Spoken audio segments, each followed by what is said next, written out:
Բարի ուշ երեկո հարգելի գործընկերներ, պատերազմական թեժ օրը այս պահին ամփոփելու ենք մարդու իրավունքների պաշտպանի հետ։ Պարոն Բեգլարյանը այստեղ է եւ հանդես կգա օրվա ընթացքում իրականացած փաստահավաք առաքելության արդյունքներով։ Բարև ձեզ։ Մի քանի փաստի կանդրադառնամ, կամփոփեմ օրը ընդհանուր առմամբ, բայց նախորդ նշեմ, որ հաշվի առնելով տարբեր դեպքերի առանձնահատկություններ, նաև որոշակի տվյալների սղությունը ու ժամանակի սղությունը, այդ պատճառով հնարավոր չէ ամբողջ օրը համապարփակ կերպով ամփոփել եւ օրերի ընթացքում նաև այսօրվա դեպքերը մենք ավելի խորությամբ ուսումնասիրելու ենք, հանգամանքները պարզելու ենք եւ մեր առաջիկա միջանկյալ լրացուցիչ զեկույցներում արտացոլվելու են այդ տվյալները համապատասխան վերլուծություններով։ Տեղյակ եք, որ արդեն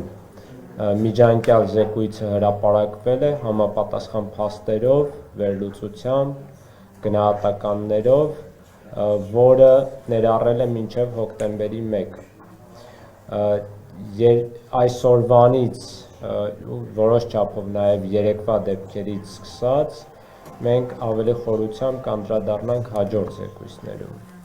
Բայց կարևոր է այսօր արձանագրել, թե ինչ է կատարվել, ինչ խախտումներ են շարունակվել կամ նոր խախտումներ են արձանագրվել ադրբեջանական զինված ուժերի կողմից, որի մասին կարող ենք ավելի մանրամասն նաև հարց ու պատասխանով էլ խոսել, եթե կարիք եղա։ Նախ ամենակարևոր արձանագրումը անենք, որ այսօր Ստեփանակերտը առաջին անգամ շատ խոշոր հրթիռային միջոցներից հարվածներ է ստացել։ Նախքան այդ էլի Ստեփանակերտը որոշակի հարվածներ ստացել է սեպտեմբերի 27-ին ու հետագա օրերին, բայց դրանք այս տրամաչափի զենքերից չեն եղել։ Մասնագետները ավելի մանրամասն կներկայացնեն, թե ինչ զենքեր են եղել եւ այլն, բայց անզեն աչքով էլ հասկանալի է, որ Ադրբեջանը կարծես թե նախնական տվյալներով ստացվում է, որ 4, մեկը կեսօրին, 3-ը երեկոյան հրթիռ է արձակել Ստեփանակերտի ուղղությամբ, ինչի հետևանքով տուժել են քաղաքացիական օբյեկտներ եւ քաղաքացիական բնակչություն։ Նախ Ստեփանակերտում գտնվող Արցախի Հանրապետության արտակարգ իրավիճակների պետական ծառայության շենքն է լրջորեն վնասվել ու ակնհայտ է, որ դա դիտավորյալ եւ թիրախավորված կերպով է եղել այդ հարվածը, քանի որ հաշվի առնելով նաեւ հրթիռի դիպուկության աստիճանը այդ տիպի հրթիռների։ Եվ այստեղ շատ կարևոր է ընդգծել, որ Ադրբեջանը նպատակային կերպով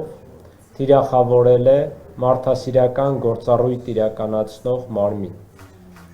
այսինքն արտակարգ իրավիճակների ծառայությունը, ինչի հետևանքով նախնական տվյալներով 7 վիրավորներ կան քաղաքացիական բնակչության ու ծառայության աշխատակիցների շրջանում, որոնք միանշանակ կոմպատանտ չեն, այսինքն զինծառայողներ չեն,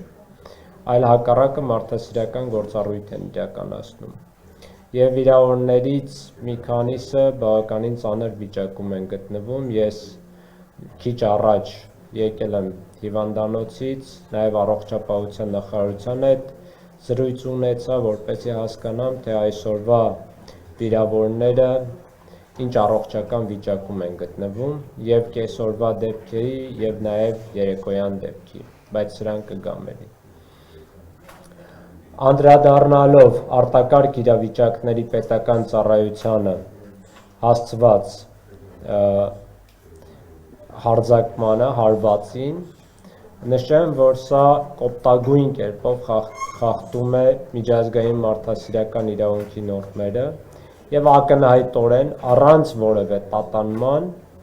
սա պատերազմական հանցագործություն է եւ շատ կարեւոր է, որ միջազգային հանրությունը պատշաճ արձագանք եւ պատշաճ պատժամիջոցներ կիրառի Ադրբեջանի դեմ, քանի որ ակնհայտորեն պրակտիկան ցույց է տալիս նաեւ վերջին օրերի, որ երբ որևէ էսկալացիայի ժամանակ կամ որևէ նոր իրավախախտման ժամանակ Ադրբեջանը համապատասխան արձագանք չի ստանում կոշտ կերպով եւ օբյեկտիվ կերպով եւ նաեւ դա ռեալ պատժամիջոցների վտանգ չի հարուցում, ապա Ադրբեջանը իրեն ավելի ազատ է զգում, անկաշկանդ է զգում ու այդ տրամաբանության մեջ էլ պետք է տեսնենք այսօրվա դեպքերը։ Հետևաբար միջազգային հանրությունը այստեղ լուրջ անելիք ունի իր պատասխանատվությունը եւ իր պարտականությունները կատարելու հարցում։ Այլապես Արցախում տեղի ունեցող եւ տեղի ունենալիք հնարավոր հումանիտար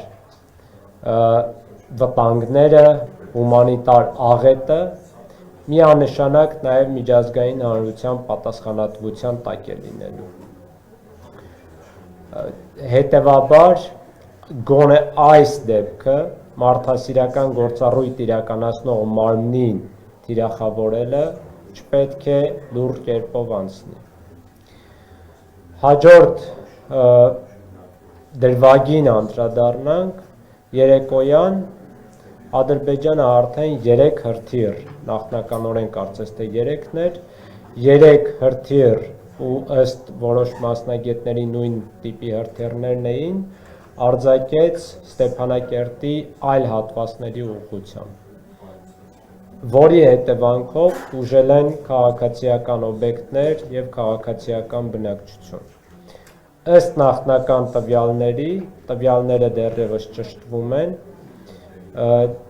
առնվազն 4 վիրավոր կա,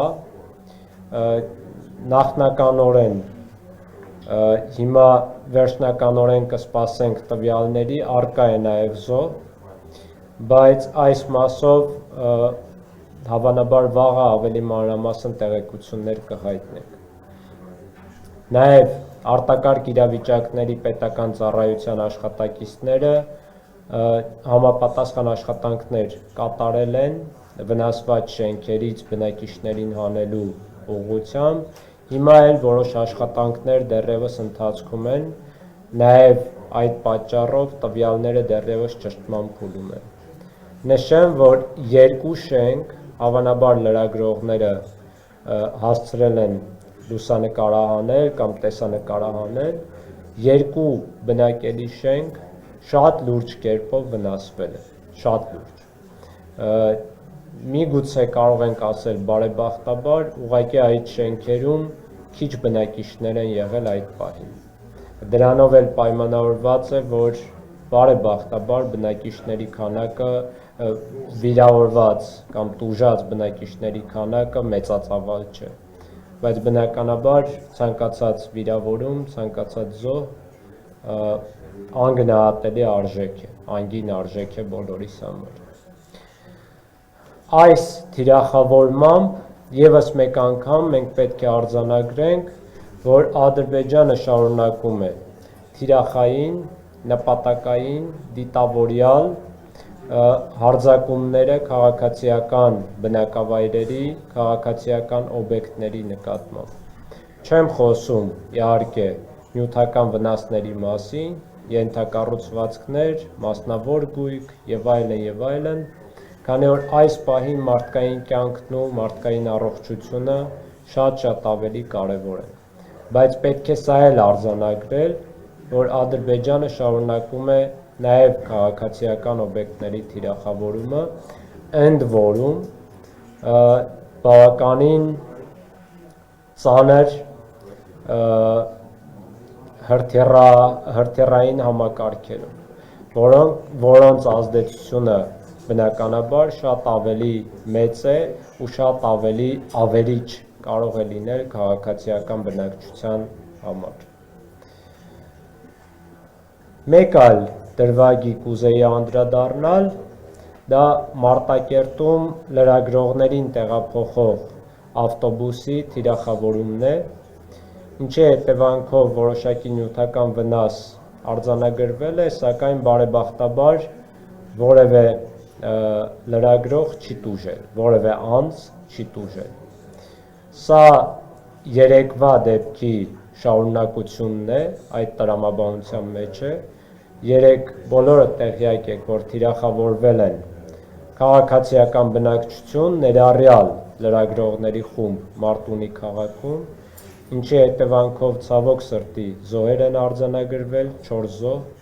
և 11 վիրավոր, որոնց մեջ նաև լրագրողներ։ Եվ լրագրողների հանդեպ այս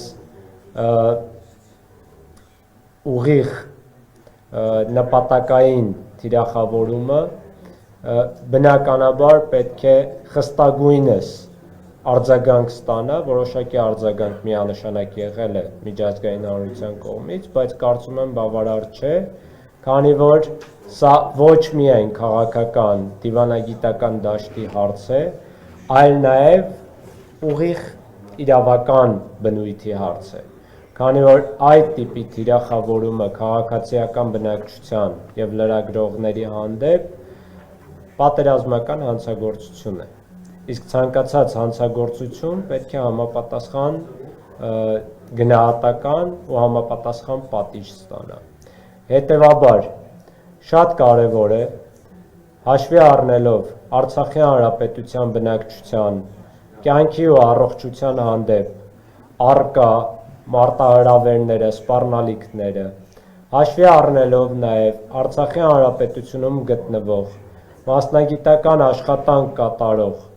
լրագրողների անվտանգության կարևորությունը,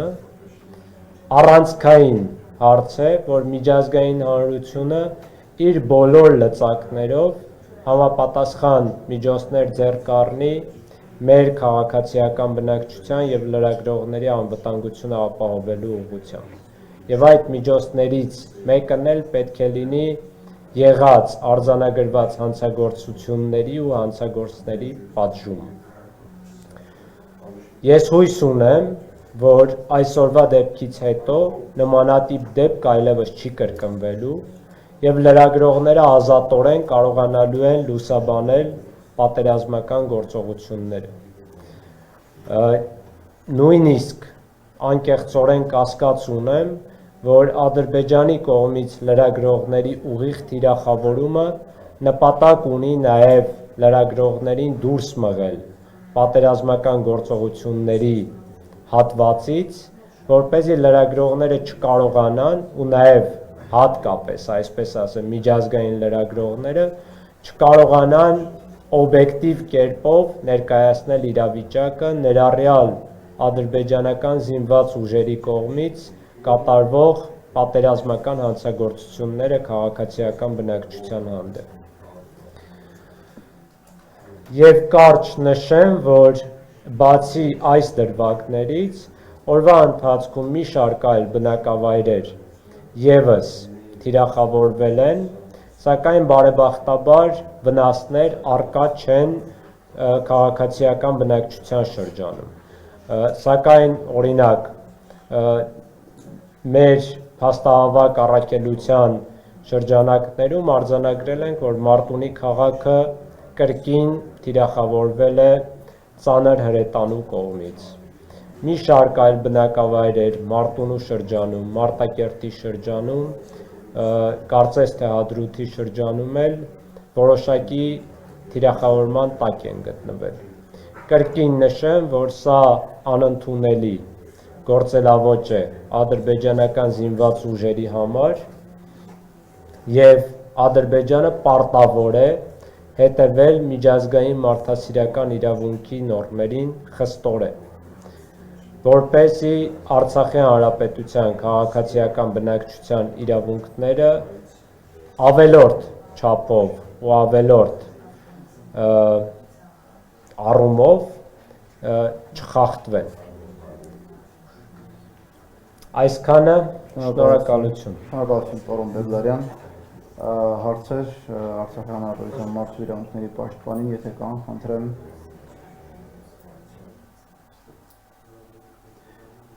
Շնորհակալություն պարոն Բեգլարյան, եթե հավերելու։ Ոչ, շնորհակալ եմ եւ մի կարճ ներողություն կարող ենք հավելել, մի կարճ հանգամանք, որ իրականում այս ամենի մեկ այլ ասպեկտ է ահաբեկումը քաղաքացիական բնակչության հանդեպ, ինչը ելի միջազգային մարդասիրական իրավունքով